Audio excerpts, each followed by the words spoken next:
Sa huling panahon, magiging mapanganib, magiging terrible ang sabi ng Bible. Nakapaligid tayo sa mga tao na pasama na ng pasama. Isa ka bang mananampalataya ng Diyos? Isa ka bang tagapaglingkod ng Panginoon? O isa ka sa hinirang ng Diyos para sa kanyang kaharian at sa kanyang muling pagbabalik? This is our duty in the last days. Ito po yung gagampanan natin sa huling panahon.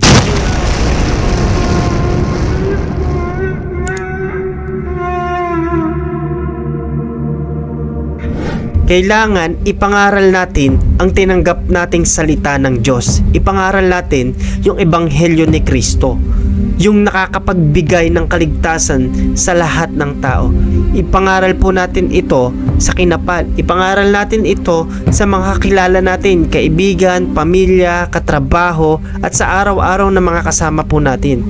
Ito yung duty natin para sa Panginoon. Ito yung duty natin na mga tumanggap sa Panginoong Hesus at sa aral ng Diyos. Ipangaral po natin ang kanyang ebanghelyo. Maging prepared po tayo, maging handa po tayo sa gagawin natin at sa pangangaral po natin. Kailangan tayo po ay hubog, tayo po ay prepared na mangangaral po ng salita ng Diyos. At lagi kang nakalaad sa Panginoon upang ipahayag ang kabutihan ng Diyos sa kapwa, sa mga tao, sa mga nakapaligid po sa atin. Kailangan nating mag-preach, kailangan nating ihayag, kailangan nating ituro ang salita ng Diyos at tayo maging handa. Kailangan mag-correct tayo. Kung hahayaan natin na mga mali yung nakikita natin, hindi tayo magiging matuwid. Iba po mga kapatid yung pagiging matuwid. Alam niya na mapapahamak yung isang tao, tuturuan niya at igagay niya sa katotohanan at sa kabutihan. Ito yung duty natin bilang mananampalataya ng Panginoon. Mahalin natin yung kapwa natin at turuan po natin siya sa pangangaral ng salita ng Diyos. Huwag tayong mahihiyang mag-correct. Huwag tayong mahihiyang magturo. Mag-rebuke po tayo. Mag-encourage po tayo. Kapag nang-rebuke tayo, kailangan may encouragement din po. Huwag puro sakit sa puso at sakit sa damdamin ang ibibigay natin kapag nagdi-rebuke tayo. Kailangan may encouragement. Rebuke and encouragement with great patience. Kailangan magturo tayo, mag-rebuke tayo ng merong pag-encourage, ng merong matinding pagpapasensya po. Hindi pa dalos-dalos. Ito ang duty ng mga mananampalataya, lalo na ng mga nangangaral ng salita ng Diyos. Preach the word. Be prepared in season and out of season. Correct, rebuke, encourage with great patience and careful instruction.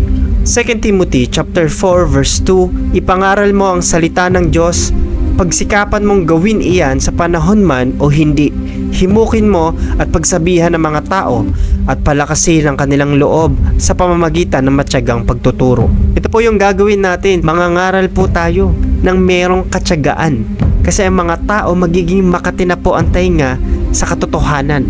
Magiging mapagpili na po sa mga gagawin nila. Hahanapin na nila yung mga bagay na kapag nakasakit sa kanila, ayaw na po nila nun. Ang pipiliin nila yung laging nakakiliti sa kanilang tainga. Yun na po ang mga tao sa huling panahon. Kaya ang sabi ng Bible, meron po tayong duty. Mangaral tayo ng merong katyagaan. Mag-rebuke, mag-correct, mag-encourage po. At maging prepared tayo sa ganitong mga tao. Kasi ito yung sinasabi ng Biblia. 2 Timothy chapter 4 verse 3. Ito ay sapagkat ang panahon ay darating na ang mga tao ayaw nang tumanggap ng mabuting katuruan. Sa halip, ayon sa kanilang mga sariling pagnanasa, mag-iipon sila ng mga guro para sa kanilang mga sarili.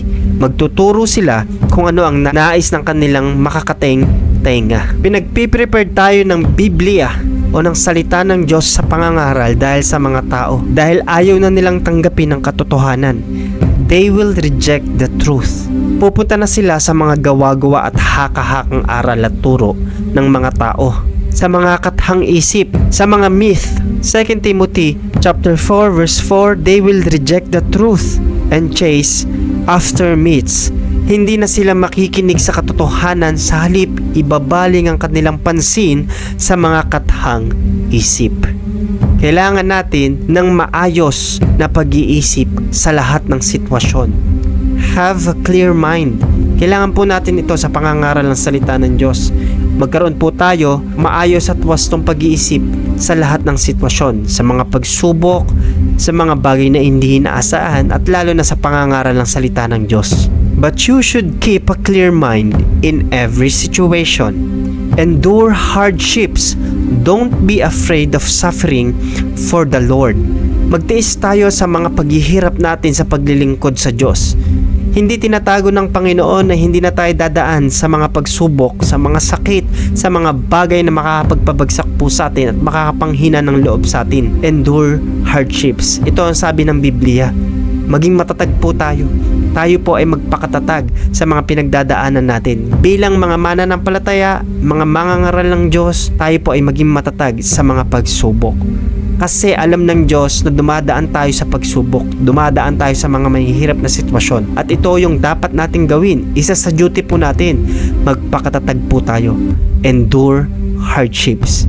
Magpakatatag at gawin ang trabaho ng isang ebanghelista. Hindi ka man gumagamit ng mic, hindi ka man laging nakikita sa pulpito na nagsasalita at nangangaral ng salita ng Diyos, pero nakikita at nababasa ng karamihan ng ating mga buhay. Magpapakatatag po sa mga pagsubok at gagampanan ang pagiging ebanghelista. Endure hardship. Do the work of an evangelist. Discharge all the duties of your ministry. Gampanan mo ang tungkulin ng isang mangangaral ng magandang balita at tuparin mo ng lubos ang iyong paglilingkod.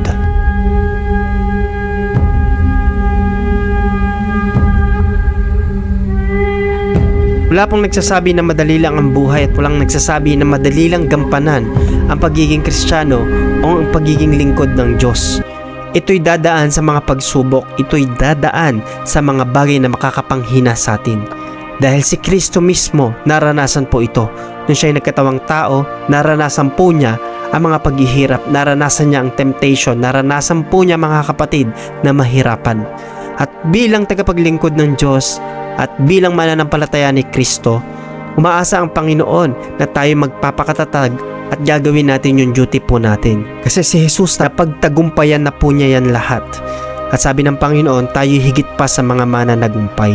Alam ng Diyos kung tayo may dumadaan sa pagsubok ngayon. Alam ng Diyos kung tayo man ay nahihirapan. Tayo magpapakatatag at gagawin natin yung duty natin bilang isang mananampalataya. Kaya nga po ang pangako ng Panginoong Jesus, siya po ay babalik, siya ay darating. Siya ay huhukom sa kinapal. Mabuti at masama, huhukuman po ng mabuting hukom.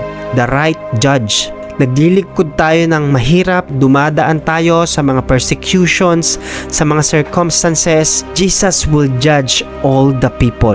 Mangyayari po ito mga kapatid, kaya tayo ay maging tapat sa paglilingkod. 2 Timothy chapter 4 verse 1, in the presence of God and of Christ Jesus, who will judge the living and the dead, and in the view of His appearing and His kingdom. Ito po yung tatandaan natin na hindi mawawalan ng kabuluhan ang lahat ng mga sinasakripisyo natin sa paglilingkod sa Diyos, ang lahat ng ginagawa natin sa pangangaral ng salita ng Diyos at bilang isang matuwid na mananampalataya sa harapan niya, because Jesus will award to all long for His appearance at kokoronahan, puputungan po ng korona, the crown of righteousness. And now the prize awaits me, the crown of righteousness, which the Lord, the righteous judge, will give me on the day of His return, for all who eagerly look forward to His appearing.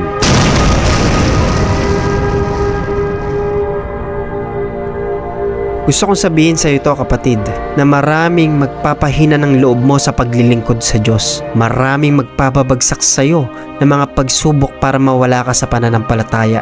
Pero maging tapat tayo sa paglilingkod sa Diyos. Pagtapatan natin anuman ang panawagan sa atin ng Panginoon. Sa paglilingkod, ito ay labanan. Makipagbaka tayo ng mabuting pakikipagbaka. Dahil sa mga mabubuting pakikipagbaka natin, hindi po nawawalan ng kabuluhan yan.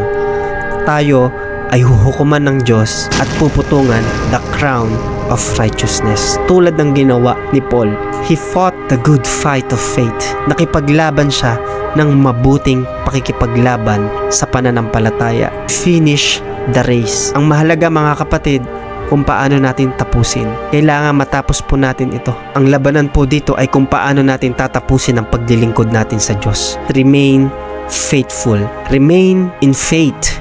Tayo po ay maging tapat at magkaroon ng pananampalataya sa paglilingkod. Fight the good fight of faith and take hold of the eternal life to which you were called. Dito po tayo tinabag mga kapatid na makapaglingkod sa Panginoon hanggang sa eternal. Sana po marami kayong natutunan mga kapatid sa pinag-aralan natin. Magampanan natin yung duty bilang isang mananampalataya at isang ebanghilista ng Panginoong Hesus. Lagi niyo pong tatandaan na lagi tayo sasamahan ng Panginoon hanggang sa matapos ang panahong ito. So kung magpasalamat sa iyo, kapatid, nakatapos ng videong ito. Kung nagustuhan mo ang ganitong aral at yung pinag-aralan natin, like nyo lang po ang videong ito. At kung ano po ang gusto nyo sabihin at mga tanong, lagay nyo lang po sa comment section. Kung bago ka lang sa channel na ito, huwag mo kalimutan mag-subscribe at i-hit yung notification bell para updated ka sa mga ganitong klase na pinag-aaralan. Hanggang sa susunod po na pag-aaral natin at pagkikita uli natin mga kapatid, to yung lingkod, Pastor Gab Bueno. God bless you po.